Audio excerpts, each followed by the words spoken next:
and welcome to High Top Sports Network for this District VI Girls Basketball Playoff show presented by Carson Boyer Funeral Home. Tonight I'm joined by West Shamokin Wolves head coach Frank Nagy. Frank, thanks as always for joining us. Absolutely. Always appreciate you guys having me, and yeah, I'm always down for a chat. Frank, obviously the best time of year, especially for someone like you who just loves basketball. You're in the district playoffs once again, so kind of just take me through the past few days, obviously coming off that disappointing loss in the Heritage Conference Championship. But knowing you like I do, I'm sure that you have bigger goals in mind. Yeah. I mean, obviously that loss was a brutal one.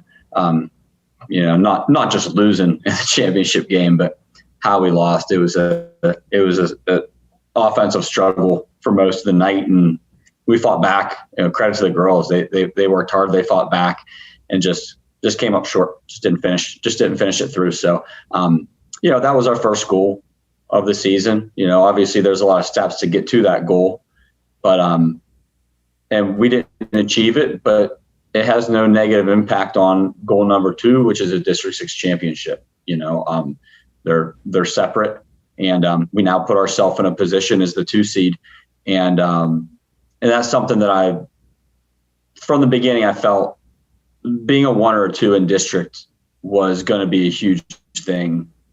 8 teams qualify, and the higher seed hosts until the championship game. So putting yourself at a 1 or a 2, I mean, you got to win the games. You got to get past the first round, but you at least know that if you're going to go to the championship, you got to host the first 2 rounds. So I'm happy with the position that we're in. We drew Penns Manor, which, I mean, we know it's going to be a battle. Obviously it's playoff basketball. You're going to play very strong opponents no matter what. Would have been nice to have somebody outside of the Heritage Conference, but we're very familiar with Penns Manor. They've beaten us once. We split with them this year. They got us at their place. We got them at our place. I know their head coach Jason very well. Going back to high school, he's been one of the coaches in the conference that I talked to regularly the most throughout the season and the off season, everything. So we know they'll have a strong game plan. It's going to be a battle. I expect a relatively low scoring game. Points are probably going to be at a premium in this game. But no, I mean, we're here. We're in playoff basketball, and that's where you want to be this time of the year. And I was just having a conversation with another coach earlier today, and just basically said that it's playoff basketball time, and as a coach, you love it, and trying to get that message to the girls where, with them only taking district champions to the states, it's win or go home for everybody, not just in District 6. It's of the teams that made the playoffs. Nobody loses and gets to play again. You lose, you're done, and that's it. So, a little extra motivation, hopefully, for the varsity girls, especially the 5 seniors that we have, knowing that any night could be their last night. I told them today could be our last practice. We don't know. It all depends how we do tomorrow. So, excited to be here, and we'll see how it goes tomorrow. You mentioned that it's not necessarily ideal facing a Heritage Conference team, but the way things shaked out, 5 of the 8 teams that are in the Class 2A bracket reside in the same conference as your Wolves do. So the odds weren't in your favor in that respect. Talk a little bit about the fact that there are so many teams from that Heritage Conference in your bracket. I know you spoke of that numerous times throughout the season, but now that we're actually here in the playoffs and you see that 5 of the 8 teams are teams that you've already faced here throughout the season, what feelings does that kind of bring up? And again, you kind of mentioned it as seeming like sort of a disadvantage, but I'm sure there are ultimate advantages as well. Yeah, I mean, we have seven of the 14 or 15 teams in AA are from the Heritage, and by no means am I surprised that 5 of the playoff teams are in there. I think if you look at the non-conference games that the Heritage teams played, of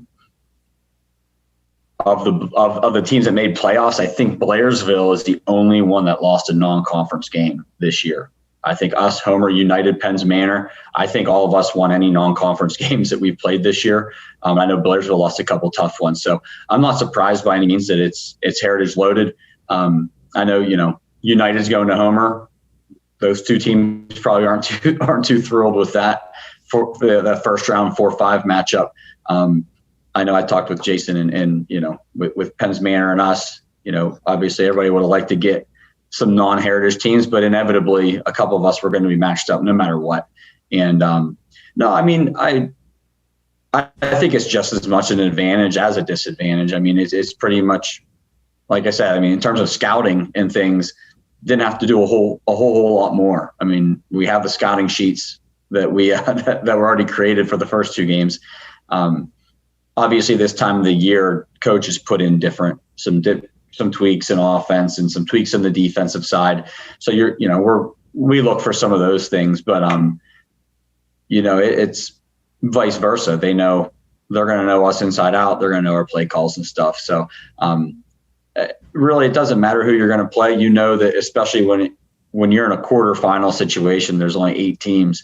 It's going to be quality opponents, no matter who you're playing. And that's whether it's Penns Manor or it's Southern Huntington or McCord or whoever it could have been outside the conference. So no, just excited to be here, and we know we're going to have our hands full tomorrow for sure. You guys split the season series with the Comets, of course, beating them on your home court and falling to them on theirs. Coach, third time around, I'm sure that, as you mentioned, there are a few secrets left.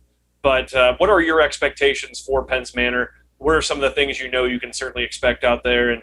And maybe how do you plan on implementing some of the things that maybe you have in past games against them? And maybe are there some wrinkles? I don't expect you to share those, of course, but right. I'm sure you're going to do a lot of what you have in the past and maybe sprinkle in some of those things that might be new that you learned in those first 2 matchups. Yeah, I mean, I expect them to come out. I expect them to play as half-court man defense. Is what I expect. I expect them to switch screens. That's something that they did a little bit the first time they played us. Second time they played us, they did that primarily, and it worked pretty well for them. I mean, they held us to 31 or 32 points 31 points the first time. So, I mean, if I hold a team to 31 points, I'm probably going to try a pretty similar strategy the third time around. So that's kind of what I expect from them. And yeah, we do. We went over. We spent a good bit of time today at practice going over some of our newer plays that we put in for playoffs and wrinkles off of our old plays. You have to change play calls. Plays are called different things. There are all sorts of little things like that when you play somebody like Penns Manor, or Homer United, teams that you're familiar with, I call it a play from the sideline.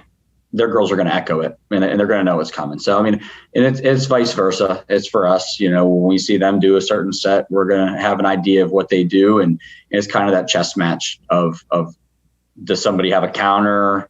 Do they kind of trick the opponent? But I'm a big believer that ultimately it comes down to execution. It doesn't matter if somebody knows your plays or not. If you execute it, if you set quality screens, if you attack seams, if you put them in positions, you use shot fakes and get them off balance, it doesn't matter if they know the play is coming or not. It's player on player who's going to compete better and do the job. So, we definitely do have some tweaks, some things going differently, but I expect them to come out and they're going to be methodical on offense. They'll run a play for 4 minutes if they have to. They're going to be patient and get that. And that's why it's important that we don't get down. If we spot them 6, 7, 8 points in its second half, they'll run that clock down the whole way. So it's one of those situations where we need to keep it tight. And then if we can build a lead and put them in a situation where they have to look to score, they can't afford to burn the clock. If we can kind of speed them up that way, as well as get our transition game going, then that's where we need to be. Defensively, I think we should be in good enough shape to compete and keep it close. But ultimately, it's going to come down offensively. What do we do? And that's kind of been the story of us, especially the last 3 weeks or so. We've been a little inconsistent shooting the basketball and finishing in the paint, and that's the difference right there. If we can convert some of those opportunities that we have, then we'll be there at the end. If not, it could be a homer situation where we get down 12 and then we have to crawl back. And we can do it. We did against Homer. We got it back to a 1-point game. But you just can't spot them 12 extra points because if you don't do that, you have a 12-point lead. So you just got to try to keep ourselves out of that situation. Coach, I'll leave you with this one. It's been sort of a whirlwind of past 5 days for you guys. You have that huge win against United in the semifinals at the Heritage Conference, a team that had bettered you in 2 previous matchups during the regular season. That puts you in the championship game. And then from there, you fall to a team that you had defeated twice during the regular season. So kind of opposite results in that aspect. But what do you feel like you maybe learned about your team, and maybe further learn about your team and how you can project how they'll do going into the playoffs based on just these past 5 days and feeling some of the highs that you did and certainly some of the lows like you did on Saturday? Yeah, I mean, I always try to tell them, don't get too high, don't get too low. I know it's hard. And it's an emotional game. Basketball is not a game where you can sit there and dwell a whole lot because it's up and down and you play offense and defense. I mean, it's how it goes. But I wouldn't say I necessarily learned it, but I'm proud of how the resilience that the girls have. We got smacked when we went down to United last Saturday, or 2 Saturdays ago. I mean, it was a pounding. We're down 18-19 at halftime. I don't know when that's ever happened. I mean, they came out, they were ready to roll, and we weren't, and they smacked us. And it's one of those things where the girls could have packed it in, but we competed and played an even third quarter. And then I pulled them for the fourth just to rest them and everything. It was coming off 4 games in 4 days. So, and they could have easily thought, oh, here we go. We got United at home on Monday and oh, geez. We competed. We were right there at the end. And again, just didn't do enough offensively, shot the ball poorly and they shot the ball well. We didn't do enough to win. And the same thing, they could have thought, oh, geez, they have our number. And now we have to go down to their place in the semifinal. This is a reflection of last year. We went down to their place semifinal.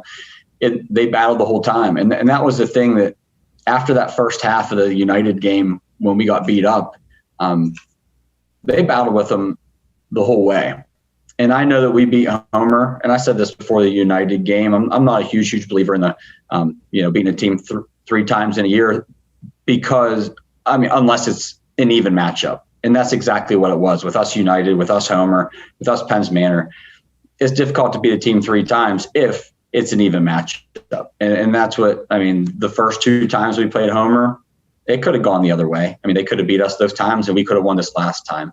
But it was just a resilience. Homer's a tough place to play. It's one of the tougher places to play because of the acoustics there. It's echoey and it gets loud, and there might not be a ton of people in there, but it sounds super loud. And we got down 12 in the third quarter, and everything was going wrong. And again, the girls battled back. They got stops. Lydia knocked down some huge threes. Lydia had a big and one. So I wouldn't say I've necessarily learned about the girls, but I think it's just reinforced. I knew they had that battle in them.